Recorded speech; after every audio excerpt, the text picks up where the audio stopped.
Since I started playing the Pokemon trading card game, most English sets have been comprised of at least 2 Japanese sets. It used to be that Japan would get new cards every month while we'd get them every 2 to 3 months. Then that shifted and more special sets were launched in English, going from 4 expansions a year to 5 or 6. This wasn't really a problem until late last year when Phantasmal Flames came out, featuring only 94 cards before secret rares. A main set with less than 100 cards was unprecedented, especially since just a few years ago Fusion Strike had 264. But then it continued. While Ascended Heroes had 130 new cards, Perfect Order has even less than Phantasmal Flames at a mere 88. And our next set, Chaos Rising, is 2 cards lower at 86. I wish this was a quality over quantity situation, but Perfect Order has maybe 5 truly good cards in it. As for Chaos Rising, it's hard to believe, but we're just 1 week away from knowing every single card ahead of its launch on May 21st in Pokemon TCG Live. Remember, this is our set after Perfect Order, which arrives on March 26th in TCG Live. Just like how Perfect Order was based almost entirely on Japan's Nihil Zero, Chaos Rising will be made up of their Ninja Spinner set out in Japan on March 13th. And it's looking like another disappointing set, making me worried about how little the meta is going to shift in the coming months. To highlight some of that concern, let's take a look at the newest cards shown off this week, shall we? Inside Chaos Rising, we'll find cards for every Deoxys form, though they're all just called Deoxys, so the only differentiating factor is the art. And I guess also the text, but we all know Pokemon card players can't read. Overall, it's a mixed bag in terms of whether they have any playability. This first one doesn't, dealing 80 damage plus 20 more for each energy attached to your opponent's active. The speed one, however, could be a fun way to one-shot a Badoo while also filling your hand to 5 in a Psychic deck. The advantage it has over Audino from Black Bolt is the free retreat. The disadvantage is that it draws 1 less card and can only attack for a Psychic, not a colorless. If the meta wasn't dominated by non-ability Pokemon like Dragapult and Lucario, Psy Protect Deoxys could have been highly playable. Deal 80 damage, make yourself immune to damage from attacks from ability Pokemon. Though, if you put it into a Lily's Clefairy deck that already deals with Lucario and Dragapult, it can help against other decks like Venusaur and Zoroark. It won't, however, help against Grimmsnarl because you're basically just making their Monkey Dory even stronger. Finally, we have another Psychic attacker like Xerneas who wishes Gardevoir still existed in Standard.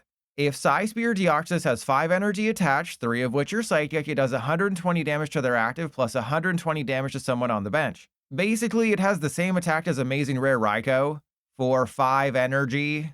I tried to convince myself it has a place somewhere, but it requires 4 Wondrous Patch plus a manual attachment.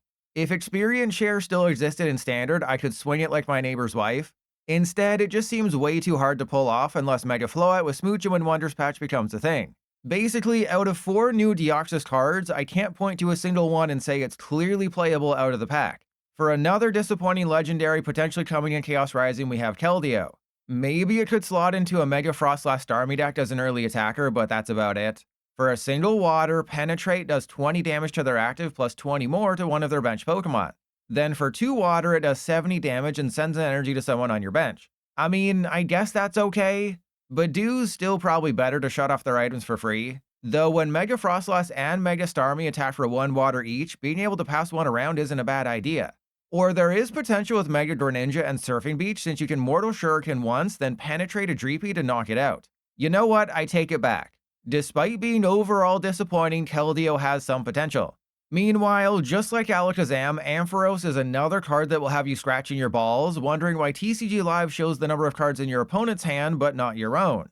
If you and your opponent have the same number of cards in hand, attacks used by Ampharos do 80 more damage. This turns Flashbolt from a 140 damage attack to a 220 damage attack.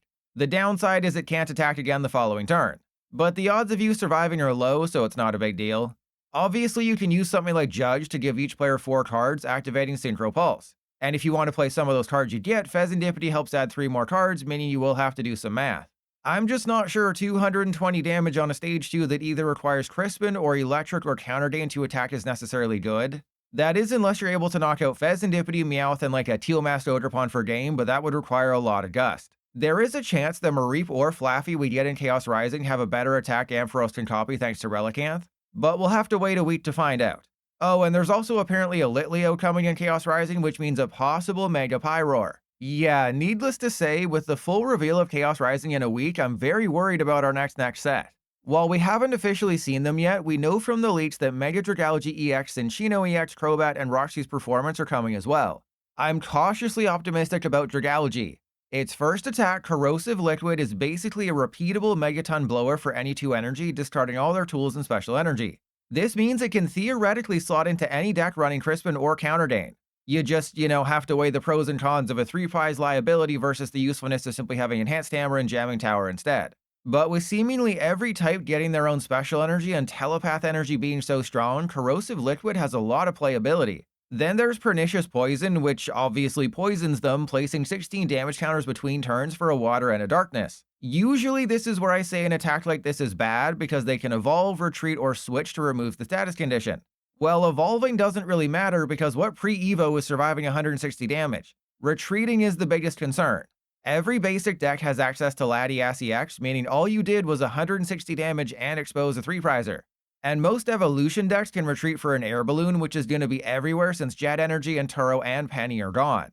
The second and third biggest concerns are Festival Grounds and Mist Energy. Luckily, no one outside of Thwacky Diplin is going to play Festival Grounds, and Mist Energy can be Enhanced Hammer Awayed or Corrosive Liquided. So really, the only guaranteed counter strategy is Latias. Thankfully, the Pokemon Company thought of this and decided to create Roxy's Performance. While the leaked version's text is slightly obscured, I believe it mostly says, if your opponent's active is poisoned, it can't retreat during their next turn. While it is your supporter, that does eliminate Latias's annoyance for the Dragalge, or really any deck that poisons. Just remember Brute Bonnet is gone with rotation, so you can't take advantage of that combo. The bottom line is something you can call a butt crack.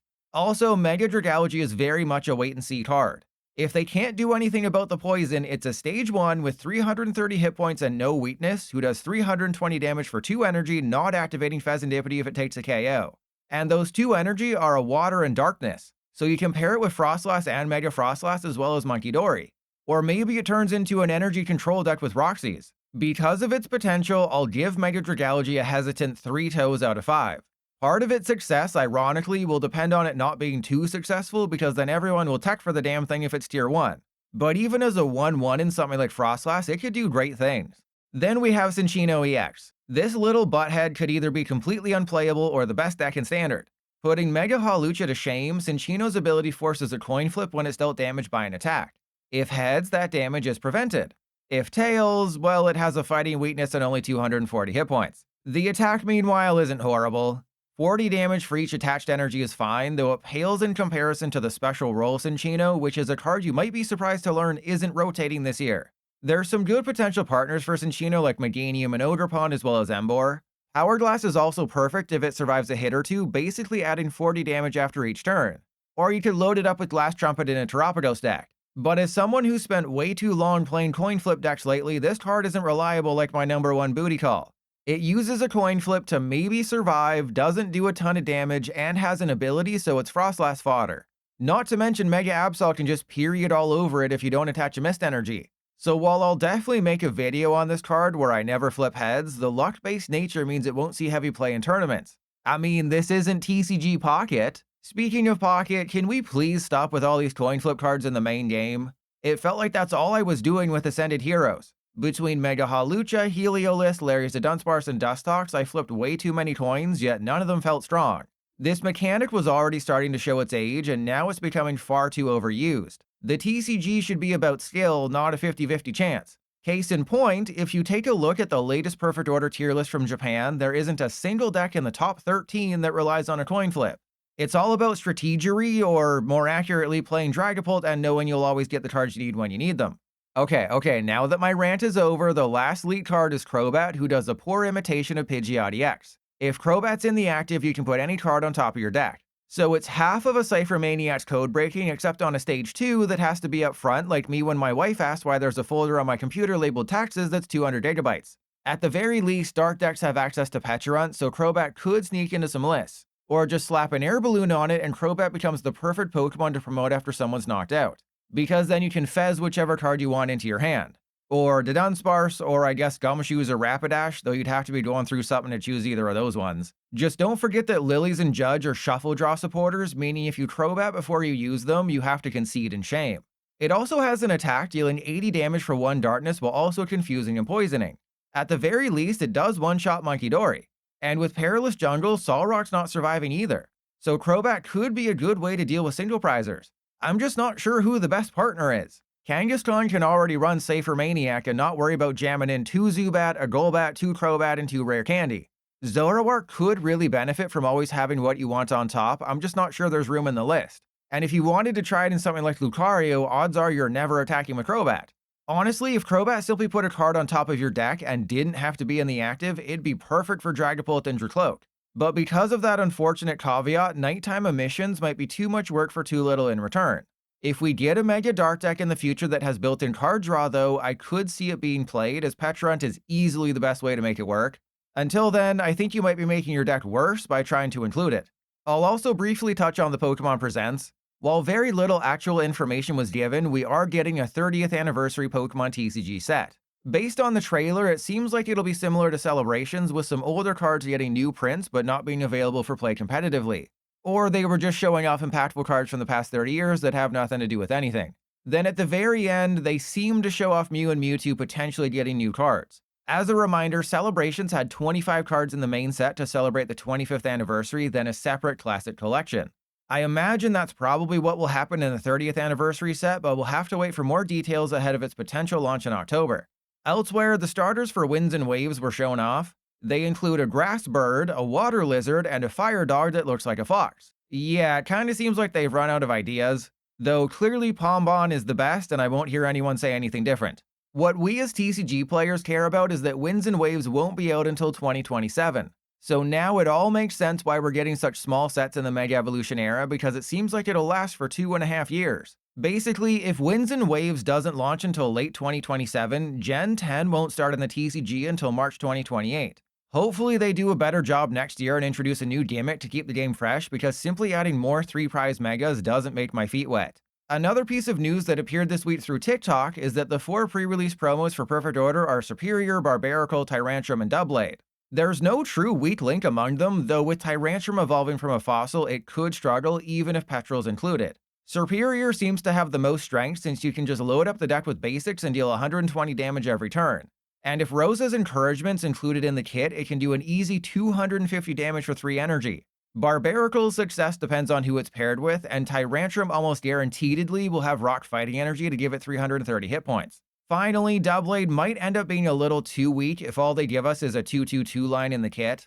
Obviously, if you pull any Hone Edge, Doublade, or Aegislash from your packs, then it gets that much better, but it's luck-based. Though, for those who might not know, there's no limits in pre-release decks. So if you pull 6 total Hone Edge, you can run all 6, creating a beast of a deck in the process. Oh, and keep all 11 of your toes crossed that Pokepad is included in every kit, as that will drive the cost down from $13 each to maybe $3 each. The good news about Chaos Rising is that we'll have roughly 40 new cards shown off next week, rounding out the set list. The bad news is that a lot of those will be pre-evolutions like Zubat, Skrelp, Cinccino, and Mareep. And if it's anything like Perfect Order, there will be 4 Mega EXs and 5 regular EXs in Chaos Rising. We already know about Greninja, Floette, and Dragalge, meaning Pyroar could be our 4th and final one. Or we might also get Delayed, Slowbro, or both. On the regular EX side, Beedrill is amazing, still in the running for what I think will be the best card in Chaos Rising. Gourgeist, Cinccino, and Cobalion are much further behind, with some playability between them. Finally, on the trainer side, it's rough so far. There's no new draw supporter, Felipe is potentially strong for Hopzation, Prism Tower allows your opponent to also thin their hand and draw a card, and AZ's Tranquility doesn't seem much better than Jumbo Ice Cream. I'll reserve my final judgment on Chaos Rising for next week's video, because despite what this video may suggest, I want the set to be good. But the 20 or so potentially playable cards still to be announced have to do a lot of heavy lifting for me to change my opinion. Until that fateful Sunday, make sure you tap the subscribe button with your longest toe.